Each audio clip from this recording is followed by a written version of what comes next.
SRH versus GT match నిన్న మనం ఎన్నో ప్లాన్లు వేసుకున్నాం. చాలా పెద్ద లిస్ట్ చెప్పుకోవచ్చు నేను కూడా మన ఛానల్లో. అయితే మొత్తం రెయిన్ కొలాప్స్ చేసింది. నేను చేసి నాకున్నటువంటి ఐడియాలో ఫోర్కాస్ట్ చేసిన దాంట్లో రెయిన్ అయితే ఒక పాయింట్లో ఆగిపోయింది. కానీ అవుట్ ఫీల్డ్ మొత్తాన్ని జాగ్రత్తగా వీళ్ళు వాటర్ అది క్లీన్ చేయకపోవడం. ఎందువల్ల అంటే వీళ్ళకి కూడా కొత్త 76 మ్యాచ్లు జరిగాయంట ఉప్పల్లో ఇప్పుడు దాకా. ఒక్క మ్యాచ్, ఫస్ట్ మ్యాచ్ ఇది రద్దవడం అనేది ఉప్పల్లో ఇప్పటి వరకు కూడా జరిగిన ఇన్ని సంవత్సరాల్లో.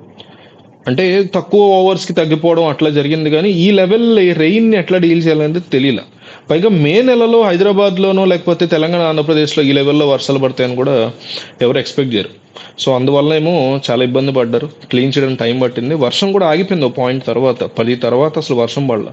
ఇంకొక 1 hour కాస్త గట్టిగా కష్టపడి ఉంటే ఒక 5 ఓవర్ల మ్యాచ్ ఏమన్నా చూసేవాళ్ళం ఏమో, కానీ అంపైర్స్ ఇంకా కాల్డ్ ఆఫ్ చేశారు. రెయిన్ వాష్అవుట్ అయిపోయింది. సరే, రెయిన్ వాష్అవుట్ అయిపోయింది. ఎస్ఆర్హెచ్కి పాయింట్స్ వచ్చాయి బాగానే. 15 పాయింట్స్తో ప్లే ఆఫ్స్కి వెళ్ళిపోయారు, బాగానే ఉంది. అయితే ప్లే ఆఫ్స్కి వెళ్ళటం అయితే వెళ్ళారు, కానీ ఇక్కడ ఒక బిగ్ బ్యాడ్ న్యూస్ ఎస్ఆర్హెచ్ ఫ్యాన్స్కి తలనొప్పిగా మారింది. అదేంటంటే మనకి ప్లే ఆఫ్స్కి వెళ్ళటం ముఖ్యం, వెళ్ళిన తర్వాత క్వాలిఫైయర్ 1, 2లో ఉండడం ముఖ్యం, టాప్ 2లో. దానివల్ల ఏమవుతుందంటే ఫస్ట్ 2లో ఉన్న వాళ్ళు క్వాలిఫైయర్ 1 ఆడతారు, అది గెలిచిన వాళ్ళు డైరెక్ట్ ఫైనల్కి వెళ్ళిపోతారు కదా. ఒకవేళ ఓడిపోతే సెకండ్ వాళ్ళు క్వాలిఫైర్ 2 ఆడతారు, వాళ్ళు డైరెక్ట్ ఫైనల్కి వెళ్తారు. అంటే ఒకసారి ఓడిపోతే కనుక సెమీఫైనల్ లాంటి మ్యాచ్లో, క్వార్టర్ ఫైనల్ లాంటి మ్యాచ్లో ఇంకొక మ్యాచ్ ఆడే ఆప్షన్ ఉంటుంది 1, 2లో ఉంటే. అదే 3లో ఉంటే ఏమైందంటే మనకి చాలా ఇబ్బంది. సో జీటీ మీద హైదరాబాద్లో గెలిచే అవకాశాలు 95% ఉన్నాయని నిన్నే మనం మాట్లాడుకున్నాం. సో గెలిచుంటే 18 పాయింట్లు వచ్చేవి, కానీ 16 పాయింట్లు వచ్చేవి, కానీ మనం లిమిట్ అయిపోయాం. దీంతో పాటు పంజాబ్ మ్యాచ్ గెలిస్తే 18 పాయింట్స్ వచ్చేవి, టాప్ 2లో గ్యారంటీ ఉండేవాళ్ళం. అది మిస్ అయిపోయింది ఈరోజు. దానివల్ల మనకి ఇబ్బంది. అయితే ఇప్పుడు కూడా ఛాన్సెస్ ఉన్నాయి టాప్ 2లో ఉండడానికి, కానీ ఆ ఛాన్సెస్ మన మీద కంటే అవతల వాళ్ళ మీద ఎక్కువ ఉన్నాయి. అయితే టాప్ 2కి వెళ్ళాలంటే ఎస్ఆర్హెచ్ ఒక పంజాబ్ మ్యాచ్లో కంపల్సరీ ఎస్ఆర్హెచ్ గెలవాల్సి ఉంటుంది. గెలిచిన తర్వాత ఆర్ఆర్ కేకేఆర్ మ్యాచ్ ఉంది కదా, లాస్ట్ మ్యాచ్. ఆ మ్యాచ్లో లాస్ట్ బట్ 1 మ్యాచ్ అనుకుంటా, ఆ మ్యాచ్లో కంపల్సరీ గెలవాల్సి ఉంటుంది కేకేఆర్. ఆర్ఆర్ కనుక గెలిచితే మాత్రం డెఫినెట్లీ వాళ్ళు టాప్ 2లో ఫిక్స్ అయిపోతారు పొజిషన్. అదొకటి మనకు చాలా క్రూషియల్.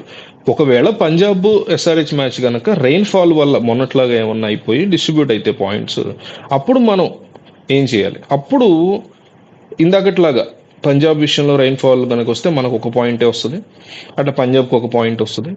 ఇప్పుడు ఇందాకట అనుకున్నట్టే రాజస్థాన్ రాయల్స్ కేకేఆర్ మీద గెలవాల్సి ఉంటుంది. దాంతోపాటు సిఎస్కే ఆర్సీబీ చేతిలో ఓడిపోవాల్సి ఉంటుంది. అట్లా కనుక ఓడిపోతే మనం టాప్ 2లోకి వెళ్ళేటువంటి ఛాన్సెస్ చాలా ఎక్కువగా పెరిగే అవకాశం ఉంది.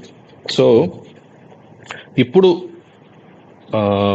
సిఎస్కే వస్తుందా, ఆర్సీబీ వస్తుందా ఏంటనేది మాత్రమే ఉంది. డీసీ కానీ ఎల్ఎస్జీ కానీ ఆల్మోస్ట్ వెళ్ళిపోయి వాళ్ళ యొక్క రన్ రేట్స్ చాలా తక్కువ ఉన్నాయి. సో వాళ్ళు ముందుకు వెళ్ళే అవకాశం పెద్దగా కనిపించట్లేదు. సో మీరేమనుకుంటున్నారు?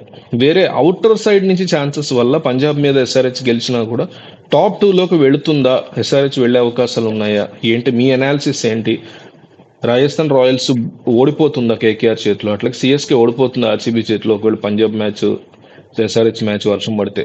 సో దీని మీద మీకు ఉన్నటువంటి ఐడియా కామెంట్ చేయండి.